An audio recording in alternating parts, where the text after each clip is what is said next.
Okay, so before we start our class, please arrange your seat first and your anything at the bottom of your chair, please pick up there.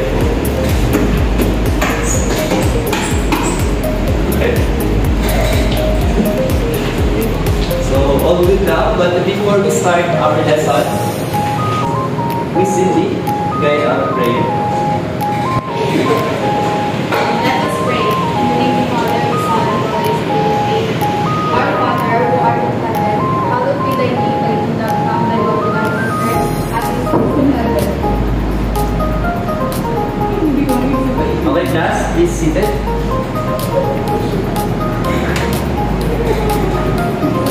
Okay, now let me check your attendance. Is there anyone absent today? No po. Call your name once your name is called. Please say present. Nena? Present. Josephine? Present. Joyce? Present. Okay. So no absent today. Very good, class. We'll start. Okay, our lesson for today is all about front office service in regards of conducting night on. But before we start our lesson, let me watch this video.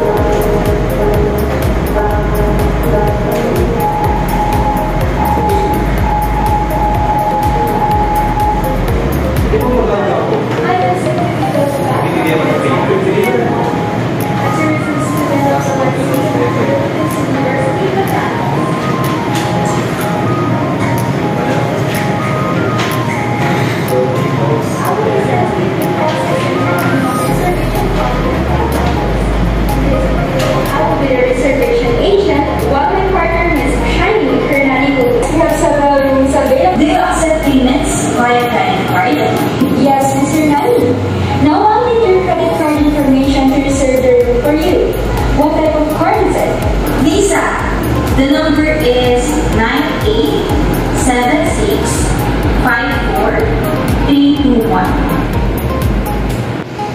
And what is the name of the card holder?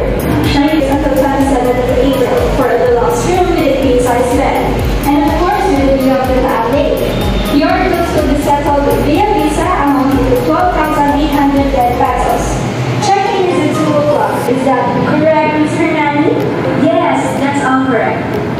We wish to inform you about our 6 o'clock policy.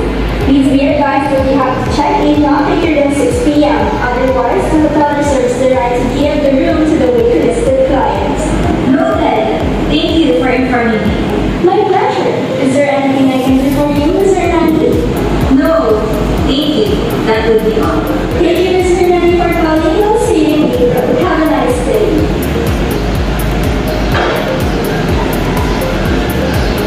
Okay, that's the video regarding our topics for today. Now, class, based on the video we watched, what are the observations you observed? Anyone? Please.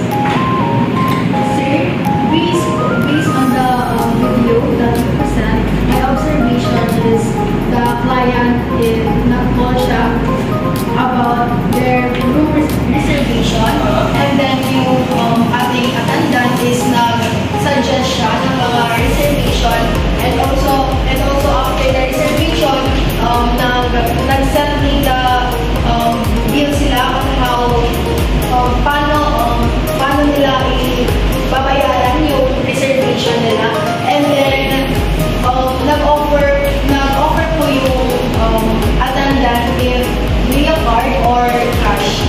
Then kinuha po ng attendant yung card and yung phone number po ng guest. Okay, thank you very much. Very well said. So based from the video, you have observed almost the needed in regards of our topics. So I hope through this video you have an overview on how we will discuss and how we will learn for our topic today. So let's start.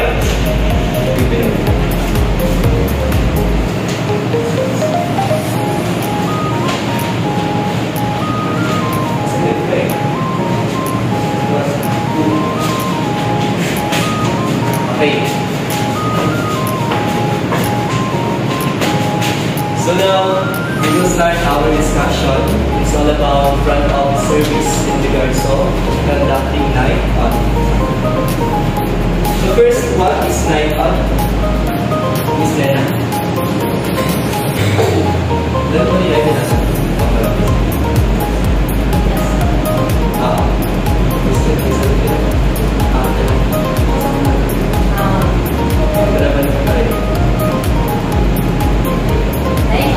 Is an end of the day process planning that usually performed late at night, where all financial review and balance and reporting. Okay, thank you, Miss Lena. That's a very good answer. So based from your answer, night audit is like the end of the day processing or managing the client and all the hotel, and ensures all transactions are posted accurately, and then after generating reports for management. So now, next, what is BMS? BMS, Property Management System. Hotel Property Management System is a computer system software that hotels use to manage their operations. Okay, thank you, Miss Gulbina. So based from your answer, BMS, also known as Property Management System, ito yung software na ginagamit ng mga hotel para mapadali yung pag-record nila ng mga information about the clients, yung mga room, and all in all. It also like the brain or the operating system of a hotel. And ano naman yung ginagawa ng BMS? Can you decide?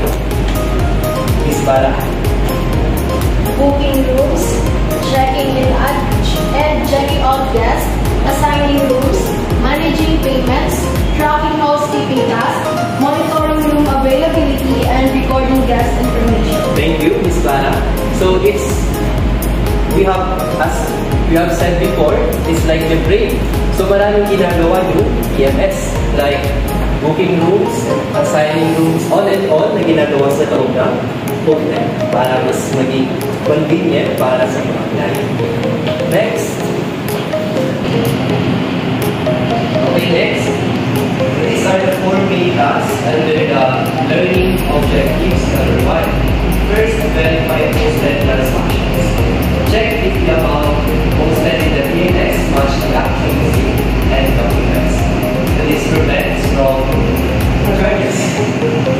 So based from this first task of learning objectives number 1, ginagawa nito ay para check yung BMS kung nag-match ba yung nasa information ng clients and yung nasa receipt na naman. Also, number 2, any objective is listed. Number 2, identify and reconcile the Tapos, mag-class.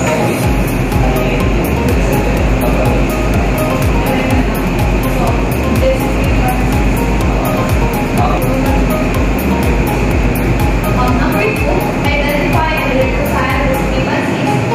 Find mistakes or differences in the records and correct them. This ensures that everything balances. Okay, based from this, what is your understanding? That identify and reconcile.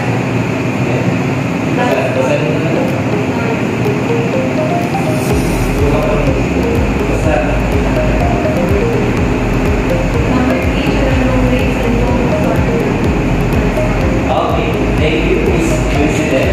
Next, number 3. Anyone? Miss Lena? Check room rates. Make sure the rate card with the guest is correct and the room status in the system match its actual status. This avoids overcharging for wrong room updates. Okay, so based on this, what is your observation?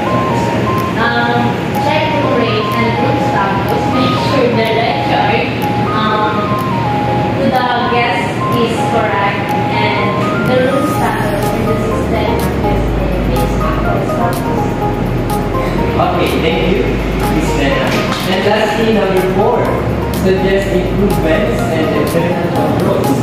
So what all about in this section?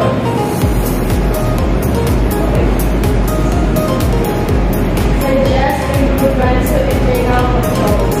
First, recommend ways to make the financial process more accurate and secure. Second, this helps the improve operation. Based on the number 4, you can recommend 8 ways to make the financials more accurate and secure para mas ma-help and ma-improve yung operations ng isang lugar. Okay, that's a very good answer. So now we will understand about these 4 main tasks of under learning objectives number 1. Now we will talk about the importance of processing internal financial transactions. First, ensures accuracy. But important, yes. Okay, we will come now to the importance of processing internal financial transactions. So anyone, ano ba ang importansya ng pag-process ng internal financial transaction? Tingnan natin.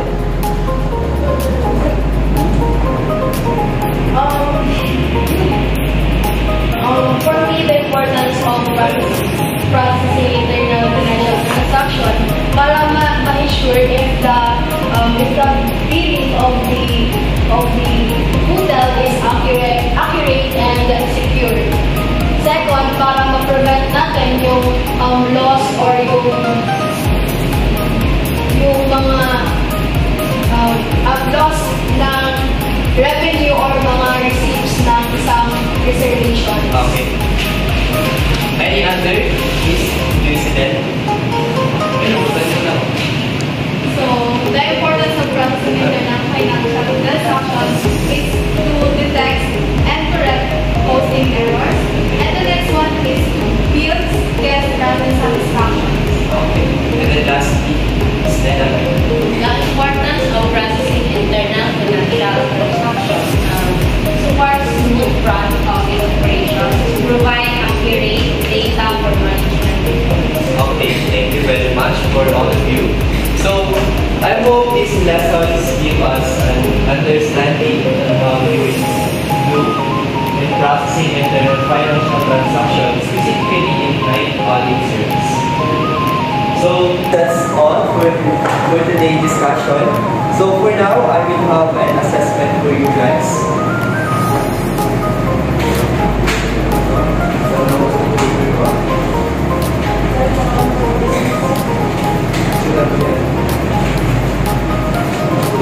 And then, magkantay na ako dito. Tapos, iba naman po storage.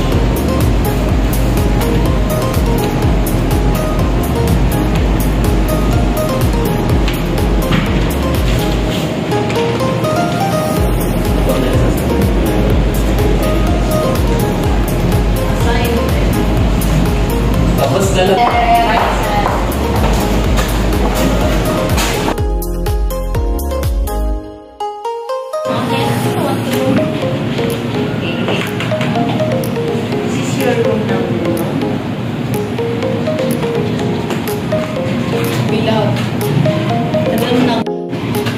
Excuse me, room 403.